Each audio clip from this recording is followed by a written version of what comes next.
Okay વિદ્યાર્થી મિત્રો, આપણે ગયા લેક્ચરમાં સ્વાધ્યાય 14.4 ના દાખલા નંબર 4 સુધી આપણે જોઈ ગયા હતા. હવે આપણે આજના લેક્ચરમાં દાખલા નંબર 5 થી આપણે શરૂઆત કરીશું. ઓકે, તો દાખલા નંબર 5 આ રીતે છે.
ઓકે, તો આપણે એક્ઝામ્પલ આ રીતે છે કે આપણને પગાર આરટીએસ જે આપે છે જેનો ખરીમેળ સંખ્યા 3000 પગાર ધરાવતા 16 છે, 4000 પગાર ધરાવતા 12 છે, 5000 થી 10 એ પ્રમાણે આપણને ક્રમશઃ આ પ્રમાણે ખરીમેળની સંખ્યા આપેલી છે. હવે આપણે આનું મધ્યક શોધવાનું કીધું છે. તો આપણે સમજી લો કે આ રીતે મધ્યક શોધવા માટે આપણે શું કરીશું? તો સિમ્પલ આપણે આને ટૂંકમાં શું કહીએ કે આ xi છે અને આપણો આ fi. ઓકે, આપણે નામ આપીએ છીએ. હવે આ બે જે આપણે ટેબલ બનાવીએ છીએ, ઓકે, આ ટેબલના આધારે આપણે મધ્યક શોધવાનું છે. તો સૌપ્રથમ આપણે શું કરીએ કે xi ને fi નો ગુણાકાર કરીએ. એટલે કહેવાનો ભાવ એમ છે કે આપણે આ જે 16 કર્મીઓ છે એ 16 કર્મીનો 3000 પગાર કેટલો થાય એ આપણે ગણવાનું. 16 3 48000. ઓકે, ચલો એ જ રીતે 4000 કર્મીઓ 12000 12 છે, 12 ચોક 48000. ચલો એ જ રીતે આપણે 5000 આપણે જેમાં 10 કર્મીઓ છે એટલે 50000. ઓકે, ચલો એ જ રીતે આપણે 6000 જે પગાર છે એમાં 8 કર્મીઓ છે એટલે 8 6 48000. ચલો એ જ રીતે 7 ને આપણે 6 કર્મીઓ છે 7 6 43000. એ જ રીતે 8000 ના 4 કર્મીય સંખ્યા છે 8 ચોક 32000. એ જ રીતે 9000 ના 3 કર્મીય છે 9 3 27000. અને લાસ્ટ આપણે 10000 ના છે જે એક જ કર્મીય સંખ્યા છે એટલે આપણે 10000. હવે આપણે ટોટલ સરવાળો કરી દઈએ. તો તમે જોઈ શકો છો આપણે 0 0 0 એ પ્રમાણે આ પણ 0 અને આ પણ 0. चलो આપણે આ 8 8 16 16 8 24 24 ને 2 26 28 28 ને 7 35 બરાબર. 4 ને 3 7 4 11 11 ને 5 16 16 ને 4 20 24 ને 27 27 ને 2 29 29 ને 31.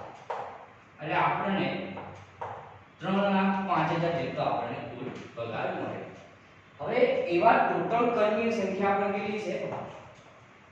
60 આપણે સંખ્યા છે. આપણે આનું મધ્યક શોધવું છે. તો આપણે મધ્યક શોધવા માટે આપણું સૂત્ર છે x બાર બરાબર sigma x sigma xi fi અથવા fi xi ભાગ્યા સિગ્મા fi. ઓકે, એટલે કે આપણે મધ્યક આગળ પર સૂત્ર શું કહેવાય આપણે વ્યાખ્યા આપી દે છે કે અવલોકન હોય એમનો સરવાળો ભાગ્યા અવલોકનની સંખ્યા. તો આપણે અવલોકન કેટલા 3,05,000 અને ટોટલ સંખ્યા કેટલી છે 60. 0 0 કેન્સલ. આપણે 30,506 વડે આપણે ભાગી નાખીએ. 6 5 30 0 પર 5 બરાબર 50 6 48 20 6 3 18 20 એટલે 5083.33 આપણો બરાબર 5000 એટલે આપણને મધ્યક 5083.33 આપણને મધ્યક મળે બરાબર દશાંશ ચિહ્ન આપણે બે દશાંશ ચિહ્ન આપણે જવાબ એટલે આ રીતે આપણને મધ્યક આપણને x પર આટલો મળશે આ થઈ આપણે મધ્યકની વાત તો સૌપ્રથમ આપણે શું કરીએ fi xi નો આપણે ગુણાકાર કર્યા બાદ સરવાળાની સંખ્યા વડે ભાગી નાખીએ હવે આપણે આગળ જઈએ દાખલા નંબર લાસ્ટ 14.4 ના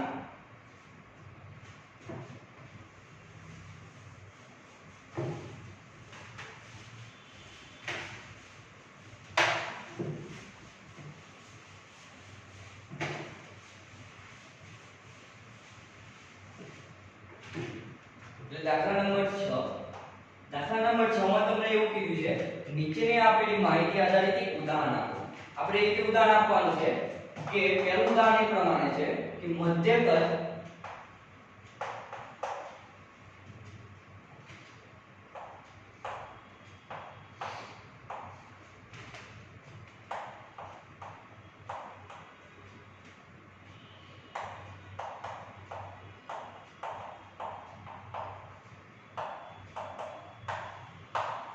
મધ્યક આપણે મધ્યવર્તી સ્થિતિમાનનું માપ યોગ્ય છે એવું આપણે ઉદાહરણ લેવા પર્ટિક્યુલર એવું ઉદાહરણ લેવા કે જે આપણે મધ્યક જે આપણે એવું ઉદાહરણ લઈએ તો મધ્યક જે ઉદાહરણ છે એટલે કે મધ્યક આપણે એનું શોધશું ત્યારે જ આપણને ખબર પડશે કે એનું યોગ્ય એક્ઝેક્ટલી એ માપ આપણું હશે તો આપણે એવું ઉદાહરણ આપણે એવી તરીકે લખી શકીએ તમે ગમે તે ઉદાહરણ આપી શકો પણ પર્ટિક્યુલર એવું હોવું જોઈએ કે ઉદાહરણ કે જે મધ્યકથી આપણે શું થવું જોઈએ સેટિસ્ફેક્શન થવું જોઈએ તો આપણે એવું ઉદાહરણ લઈએ તો ધારો કે આપણે એ વાત કરીએ કે ક્લાસ છે ક્લાસમાં વિદ્યાર્થીઓ છે હવે ક્લાસમાં જે વિદ્યાર્થીઓની સંખ્યા છે એ વિદ્યાર્થી સંખ્યામાં દરેકનું જ્ઞાન સરખું હોય નહીં જોઈ શકાય છે બરાબર દરેકનું જ્ઞાન કેવું હશે અલગ અલગ હશે એટલે કોઈકનું ઓછું હશે ને કોઈકનું વધારે હશે તો આપણે એનું મધ્યક ગણવું હોય એટલે કે મારે એનું એવરેજ લેવું પડે તો આપણને ખબર પડે તો આપણે એનું મધ્યક પરથી કહી શકીએ કે આ ક્લાસ શું કહી શકાય આ ક્લાસ સારો છે આ ક્લાસ ખરાબ છે તમે જોઈ શકો છો અમુક ક્લાસમાં આપણે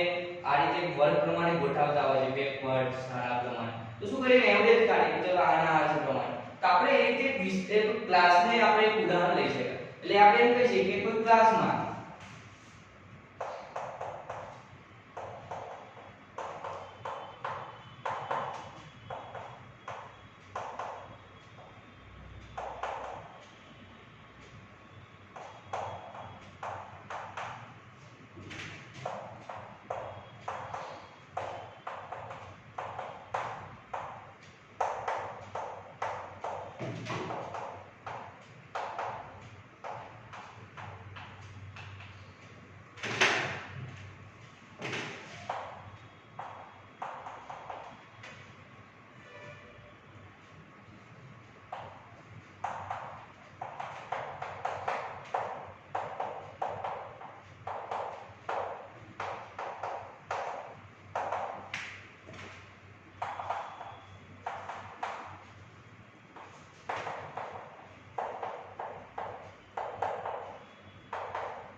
ઓકે આ પ્રમાણે કે આપણે એવું કહી શકીએ કે કોઈ ક્લાસ છે ક્લાસમાં ભણતા વિદ્યાર્થીઓ એમનું જ્ઞાન શું છે અલગ અલગ એટલે જ્ઞાન એટલે કે નોલેજ કેટલું છે કોઈ વધારે સારું એવું દાખલા ગણી કાઢે છે કોઈ ઓછા એવા દાખલા ગણી કાઢે છે એ રીતે આપણે પરખ કરી શકાય એટલે મધ્યકના આધારે જ આપણે કહી શકીએ એટલે કે સરેરાશના આધારે જ કહી શકીએ કે એનું જ્ઞાન કેવું હશે કે એવરેજ કે સારું કે ખરાબ હશે બરાબર એવું આપણે પર્ટિક્યુલર ઉદાહરણ આપ્યું બરાબર ચલો બીજો આપણે એક ઉદાહરણ આપવાનું છે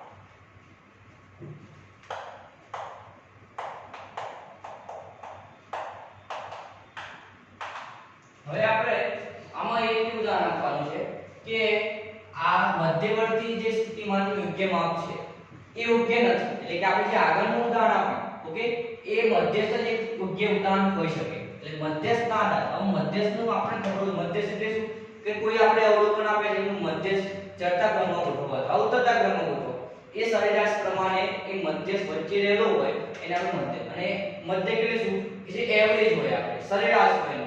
તો આપણે કેવું ઉદાહરણ લઈએ ગમે તે, ધારો કે આપણે એવું ઉદાહરણ લઈએ કે સમજી શકો છો તમે કોઈ એરિયા છે ઓકે, કોઈ એરિયા એવો છે કે જો આપણે જે શું કહે રહેવાસી રહે છે એ રહેવાસીમાં મેં કહું કે ધારો કે આપણે એક્ઝામ્પલ છે કે ધારો કે એક સોસાયટી છે, એ સોસાયટીમાં દરેક જણને કેવું હશે અલગ અલગ જ્ઞાન હશે બરાબર.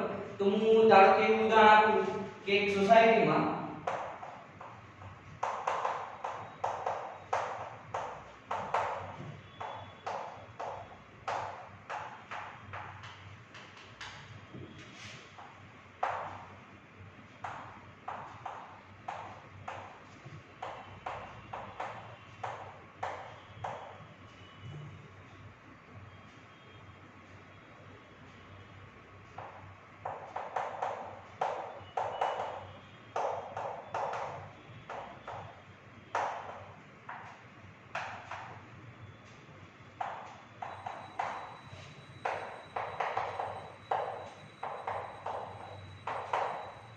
બરોબર, ધારો કે એક સોસાયટી છે, એ સોસાયટીમાં જે રહેલા રહીશો છે એમના મકાનોના સંખ્યા, મકાનોની નંબર આપણે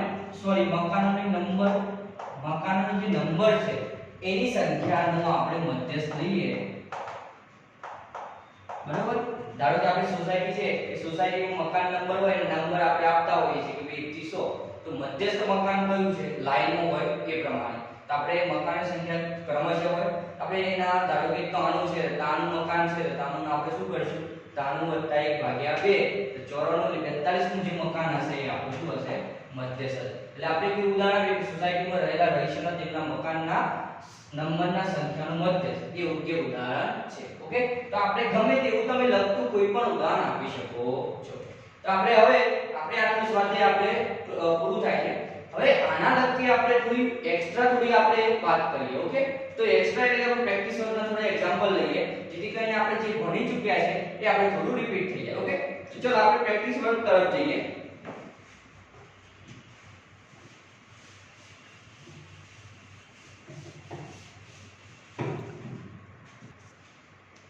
ચલો તો આપણે હવે વાત કરીએ કે આપણો જે કોર્સ છે કટ ઓફ થયેલો છે. એ કોર્સ કટ ઓફ થવાના કારણે ઓનલાઈન જે એક્ઝામ છે એમાં વિકલ્પો અથવા જે શોર્ટ ક્વેશ્ચન વધારે રહેવાના છે, એટલે એ રીતે આપણે તૈયારી પણ કરવાની છે. તો આપણે એમસીક્યુ આધાર પર જઈએ જે આપણે શું આપેલા છે આપણે પ્રેક્ટિસ વર્કમાં આપેલ. તો વિકલ્પ આ રીતે છે પેલો આપણો કે ધારો કે તમને એક માહિતી છે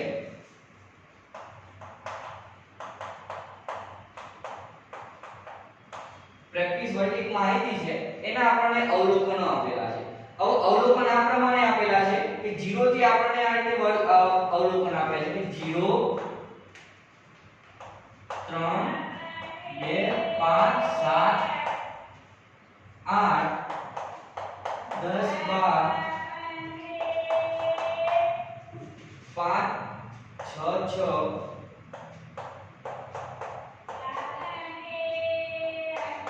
બરોબર. આ પ્રમાણે તમને અવલોકનની સંખ્યા આપેલી છે.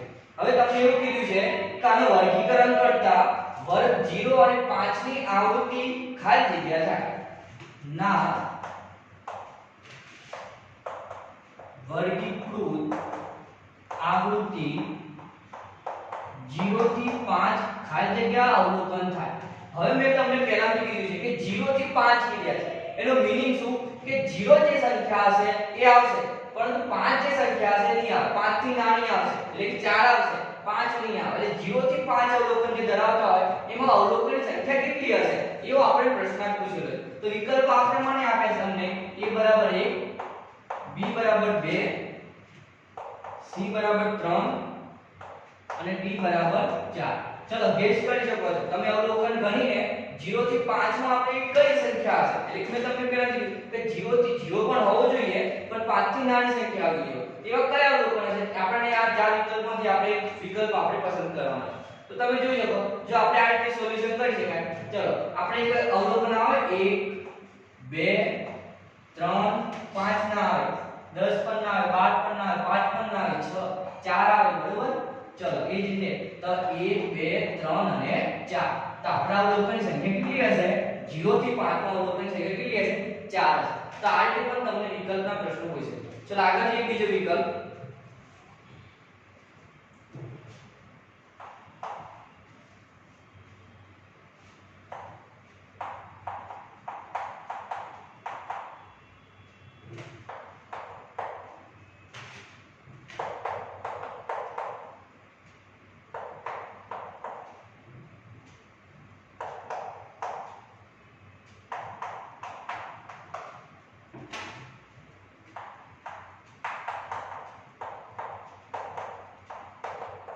ચલો તમને આ પ્રમાણે અવલોકન આપેલા છે કે 7 9 7 5 6 6 8 8 8 નો વિસ્તાર કેટલો? હવે વિસ્તાર એટલે મેં તમને કીધું વિસ્તારનું આ પ્રમાણે સૂત્ર બને.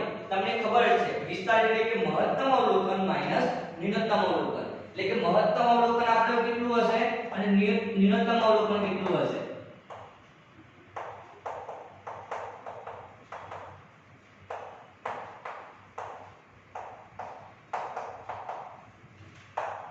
ચલો મહત્તમ અવલોકન આમાંથી આપણે મહત્તમ અવલોકન કયું હશે? 9. 9 આપણું મહત્તમ અવલોકન હશે. અને ન્યૂનતમ અવલોકન કેટલું હશે? એટલે 9 8 એટલે 1. એટલે આપણો વિસ્તાર કેટલો બનશે? 1 આપણો બનશે. ચલો હવે આગળ ત્રીજી કિંમત આપણે શોધીએ. એટલે ત્રીજો વિકલ્પ જોઈએ. ચલો આપણે ત્રીજા વિકલ્પની વાત કરીએ તો આપણને એવું કીધું છે કે વર્ગ 70 થી 90 ની મધ્ય કિંમત શોધો. મધ્ય કિંમત ખાલી જગ્યા છે. હવે 70 થી 90 ની મધ્ય કિંમત. હવે મેં તમને પહેલા કીધું કે 70 આપણે શું કહેવાય? અર્ધ વર્ગ સીમા અને 90 શું કહેવાય? ઉર્ધ્વ વર્ગ સીમા. અને મારી મધ્ય કિંમત શોધવી હોય તો આ બંનેનો સરવાળો ભાગ્યા 2. વિકલ્પ આ પ્રમાણે છે.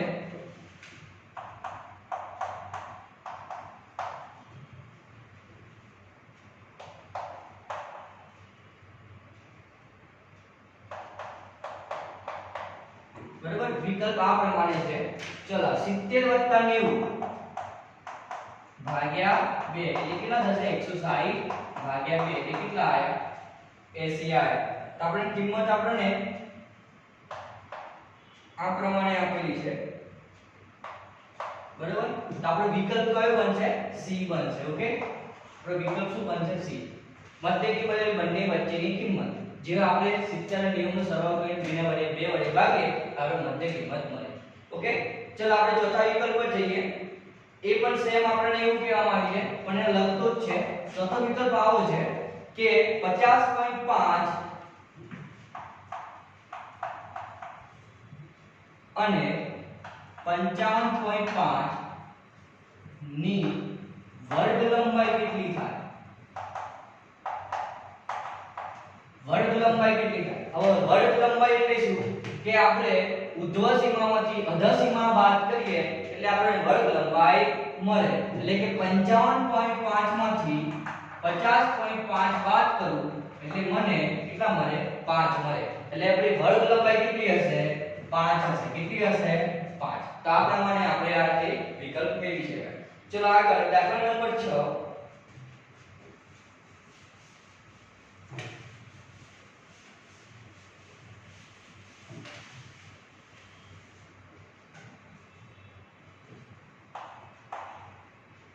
દાખલા નંબર વિકલ્પ નંબર 5 માં આપણે જઈએ તો 5મો વિકલ્પનો 5 આ પ્રમાણે છે કે સમાન વર્ગ લંબાઈ ધરાવતા એક આવૃત્તિ વિતરણના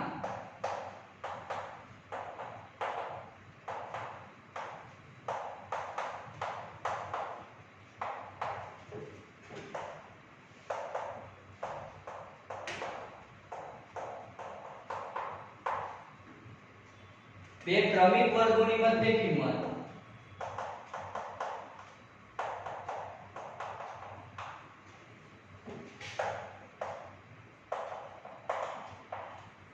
આ પ્રમાણે છે 72 અને 77. 72 77 હોય તો એની વર્ગ લંબાઈ કેટલી હશે? આપણે એની વર્ગ લંબાઈ કેટલી હશે એ આપણે શોધવાની છે. તો વર્ગ લંબાઈ આ પ્રમાણે આપેલી છે આપણને a બરાબર 5, b બરાબર 74.5, c બરાબર 73.5 અને d બરાબર 2.5. આ પ્રમાણે આપણને વિકલ્પ આપેલા છે. તો આમાં મધ્ય કિંમત એટલે આપણે આ પ્રમાણે શોધી શકાય કે બંને સરવાળો ભાગ્યા 2. તો તમે એક એક્ઝામ્પલ તમે ગમે તે લઈ લો. ચલો ધારો કે 70 થી 90 ની વર્ગ લંબાઈ કેટલી હશે? 20 હશે, બરાબર. તો આગળ તમે એક એક્ઝામ્પલ તરીકે આની વર્ગ લંબાઈ તમે કેટલી આવશે? 5 આવશે. સિમ્પલ વસ્તુ છે. કેટલી આવે? 5. કારણ 70 માંથી આપણે 72 કરશું એટલે કેટલા મળશે? 5. એટલે આની વર્ગ લંબાઈ કેટલી આવશે? 5 આવશે. અને બીજું પણ ઉદાહરણ લઈ શકો. ધારો કે 70 થી 90 ની વર્ગ લંબાઈ કેટલી હશે? 20 હશે. ચલો 70 થી 90 નો વર્ગ આપ્યો છે અને 90 થી આપણને 110 નો વર્ગ આપેલો છે. હવે 70 થી 90 ની મધ્ય કિંમત કેટલી થાય? 80 થાય, બરાબર. એ જ રીતે 110 થી 90 ની મધ્ય કિંમત કેટલી થાય? 100 થાય, બરાબર. હવે 100 માંથી 20 80 બાદ કરો એટલે કેટલા આવે? 20000. એટલે વર્ગ લંબાઈ આપણે મધ્ય કિંમત લો અથવા તમને વર્ગ આપેલો એની મધ્ય કિંમત તો આપણને સરખી જ મળે, બરાબર. ચલો આપણે આગળ જઈએ. વિકલ્પ નંબર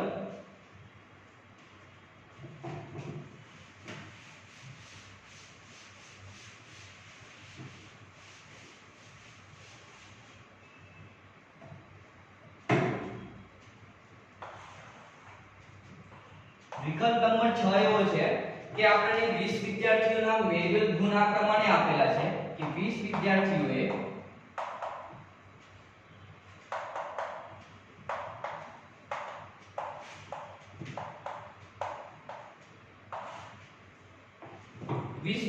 આપણને મેળવેલ ગુણ આ પ્રમાણે આપેલા છે કે 6 4 9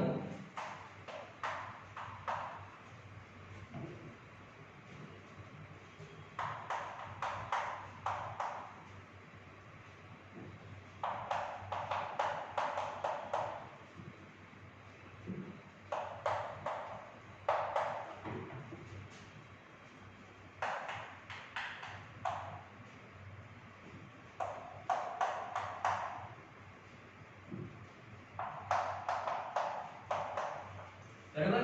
આ પ્રમાણે વિદ્યાર્થીઓને આપણને ગુણ મેળવેલા છે. તો આપણને એમ કીધું છે કે આ માહિતીનો બહુલક કેટલો થાય? ઓકે, બહુલક આપણે શોધવાનો છે. તો આપણે બહુલક એટલે શું? કે જે અવલોકન છે, વારંવાર અવલોકન આવે છે અને વધારે વાર આવે છે એ આપણો બહુલક હશે. તો તમે જોઈ શકો છો કેવી સંખ્યા હશે કે જે આપણે જો તમે કે 9 ની સંખ્યા જો 1 2 3 4 અને 5 5 વાર 9 છે, વધારે વખત પુનરાવર્તન થાય છે. બીજી સંખ્યા આવે છે નો ડાઉટ, પરંતુ શું થાય છે કે સંખ્યા આપણને શું મળે છે એના કરતા ઓછી મળે છે. માટે આપણે બહુલક કેટલો હશે? આનો 9 હશે. ઓકે, તો વધારે વાર તો પુનરાવર્તન 9 છે, 5 વખત થાય છે, માટે બહુલક આનો 9 મળશે. વિકલ્પ નંબર 7 આપણને આ પ્રમાણે આવે જો અવલોકન આપણને 5 6 8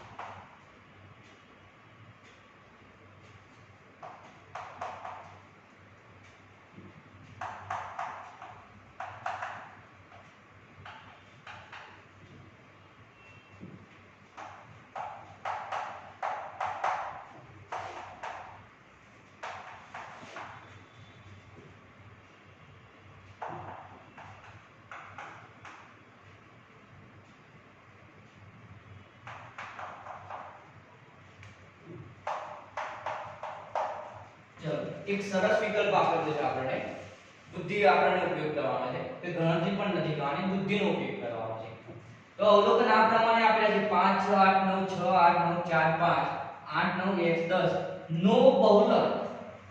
નો બહુલક આપણને 9 આપ્યો હોય તો આ જે x છે એ આપણે x શોધવાનો છે.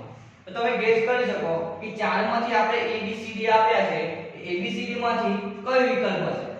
આપણે સિમ્પલ છે વિકલ્પ બહુલક એટલે શું કે વારંવાર રિપીટ થતો હોય એ. હવે બહુલક જ 9 આપેલો હોય તો x જ એક જ તમે જોઈ શકો છો કે x ની સંખ્યા જ વધારે વાર રિપીટ થાય તો એ 9 જ આવે ને એકન. એટલે આપણો બહુલક કેટલો હશે 9 જ હોય. એટલે x બરાબર કિંમત પણ કેટલી હશે 9 જ હોય. એકદમ સિમ્પલ આપણે એક્ઝામ્પલ વિકલ્પ આપેલો છે. ચલો આગળ બીજો વિકલ્પ છે કે પ્રથમ